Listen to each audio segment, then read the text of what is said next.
पत्नी ने न जाने क्या किया था कि पति ने उसे एक के बाद एक कई थप्पड़ जड़ दिए। हमेशा हर सिचुएशन को शांति से हैंडल करने वाली पत्नी भी इस बार इतनी अशांत हो उठी कि उसने अपनी चप्पल ही निकालकर पति की ओर दे फेंकी। चप्पल पति के बालों को छूते हुए निकल गई। ये किस्सा यहीं पर ख़त्म हो सकता था, मगर पति ने इसे अपनी मर्दानगी का विषय बना लिया और बात बद से बदतर होती चली गई। रिश्तेदारों ने भी आग में घी का काम किया। किसी ने कहा, जो औरत अपने पति को चप्पल से मार सकती है वो ना ही तो वफादार हो सकती है और ना ही पतिव्रता। ऐसी औरत परिवार की नहीं, पूरे समाज पर कलंक की तरह है। बीबी के पक्ष वाले का कहा पीछे रहने वाले थे। किसी ने कहा, 21वीं सदी में भी जो स्त्री के साथ मारपीट करते हैं उन्हें तो जेल भेज देना चाहिए। तो कोई कहता, ज़रूर उसको कोई और पसंद आ गई होगी, इसलिए अब पत्नी से मारपीट करने लगा है।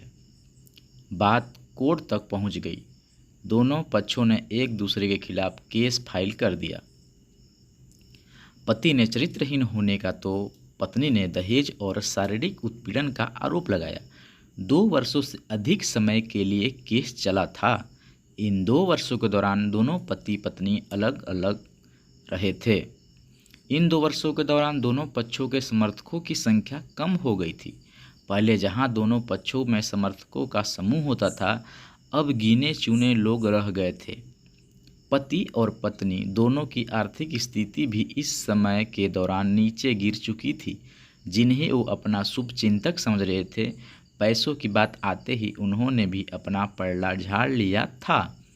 अगर कोई देने को राजी भी हुआ तो मोटे ब्याज की शर्त पर।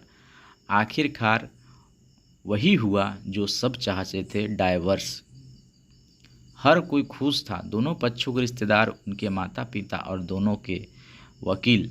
लेकिन 5 साल की सुखद शांति और एक सुंदर बेटी होने के बाद मिले इस डाइवर्स से पत्नी मुक्त थी और पति शांत।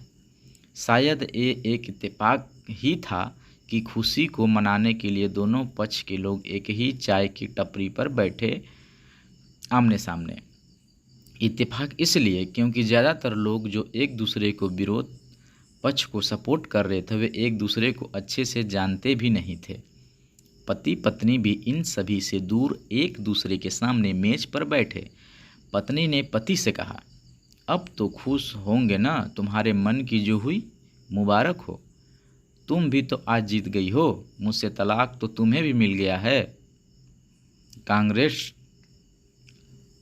पति ने कहा, तलाक तो तुम जीत का प्रतीक समझते हो, पत्नी ने पूछा। पति चुप रहा। थोड़ी देर की शांति के बाद पति ने कहा, मुझे तुम्हें 5 लाख रुपए अभी और हर महीने 8,000 देने का आदेश है। अभी मेरे पास पैसे नहीं हैं, इसलिए मेरा जो सिटी में फ्लैट है उसे तुम्हारे नाम कर देता हूँ। पत्नी बोली, लेकिन उस फ्लैट की कीमत तो 18 लाख ही है। हाँ, लेकिन हमारी बेटी तुम्हारे साथ है और आगे जाके उसके खर्चे भी बढ़ेंगे, तुम्हें थोड़ी आसानी होगी। पति ने कहा, नहीं नहीं, मुझे सिर्फ 5 लाख ही देना और तुम हर महीने 8,000 तो देने ही वाले हो, मैं मैनेज कर लूँगी। अगर 5 लाख नहीं है तब भी कोई बात नहीं, पत्नी बोली। फिर दोनों शांत हो गए। पति सोचने लगा, कितनी भोली और समझदार है ये औरत, जो कुछ समय पहले तक मेरी पत्नी थी और जब अनजान। ये वही जो कम से कम खर्चे में घर चलाती थी और पैसे बचाकर मेरे जन्मदिन और बर्थडे पर हमेशा मेरे लिए नए कपड़े खरीद कर लाती। कभी बीमार भी हो जाती तो पैसे बचाने के लिए मुझे मालूम न होने देती और घरेलू नुस्खों से अपना इलाज कर लेती। मगर घर में कोई और बीमार होता तो तुरंत डॉक्टर के पास लेकर चली जाती। मेरी ही मति मारी गई थी। मैं ही अपनी झूठी मर्दानगी के चक्कर में इतनी बड़ी गलती कर बैठा। पत्नी के दिमाग में भी उथल पुथल चल रही थी। अभी भी वैसा का वैसा ही है। पहले भी खुद से ज़्यादा हमारे बारे में सोचता था और अब भी वही कर रहा है। ये वही आदमी है जो मुझे एक्सीडेंट से बचाने के लिए खुद मोटरसाइकिल के आगे कूद पड़ा था और अपनी उंगली तुड़वा बैठा था। पता नहीं कौन सी मनहूस घड़ी में मैं झगड़ा कर बैठी। पति ने मौन तोड़ते हुए पूछा, अब तुम्हारे कमर का दर्द कैसा है? ज़्यादा तकलीफ तो नहीं होती? पत्नी हल्का सा मुस्काई और बोली, अभी भी होता है, अब तो पेट में भी क्रैम्प्स उठते हैं। वो तो होगा ही, तुम योगा या कसरत भी तो नहीं करती हो। अब किसी गायनेकोलॉजिस्ट को जरूर दिखा देना, पति ने कहा। तुम बताओ, तुम्हारा अस्थमा कैसा है? अब क्या अब भी दौरे पड़ते हैं? पत्नी ने पूछा। हाँ, पड़ते हैं, पहले से ज़्यादा, क्योंकि अक्सर इन्हें भूल जाया करता हूँ। याद दिलाने के लिए तुम जो नहीं हो अब, पति बोला। पत्नी की आंखों में आंसू आ गए। वो बोली, तुम्हें मेरे चरित्र पर सवाल नहीं उठाने चाहिए थे, तो ये परिस्थिति आती ही नहीं। हाँ, मैं जानता हूँ, तुम बहुत अच्छी हो। मुझसे गलती हो गई, बहुत बड़ी गलती। मैं लोगों के बहकावे में आ गया था, पति बोला। तुमने भी तो मुझ पर दहेज का इल्ज़ाम लगाया था, वो बोला। गलत था, और इस बात का मुझे भी पछतावा हुआ, पत्नी ने कहा। पति कुछ कहना चाह रहा था लेकिन हिचकिचा रहा था। पत्नी ने पूछा, कुछ कहना चाहते हो?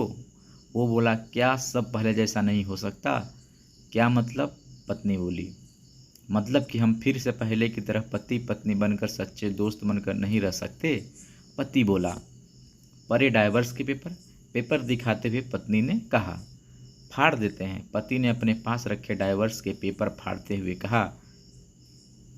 पत्नी ने भी अपने पास रखे पेपर फाड़ दिए। सभी हैरान थे, वकील, रिश्तेदार और माँ बाप। पति पत्नी दोनों एक दूसरे के हाथ में हाथ पकड़े अपने घर की तरफ चले गए। दोस्तों, ये कहानी उन हर पति पत्नी के लिए बड़ी सीख है जो छोटी छोटी बातों पे लड़ते हैं और इन झगड़ों को बड़ा बना के अलग होने का डिसीजन लेते हैं। प्यार और झगड़ा तो एक सिक्के के दो पहलुओं की तरह हैं। दोनों को स्वीकार करना होगा, तभी ये पवित्र रिश्ता उसकी मंजिल तक पहुंच पाएगा। धन्यवाद।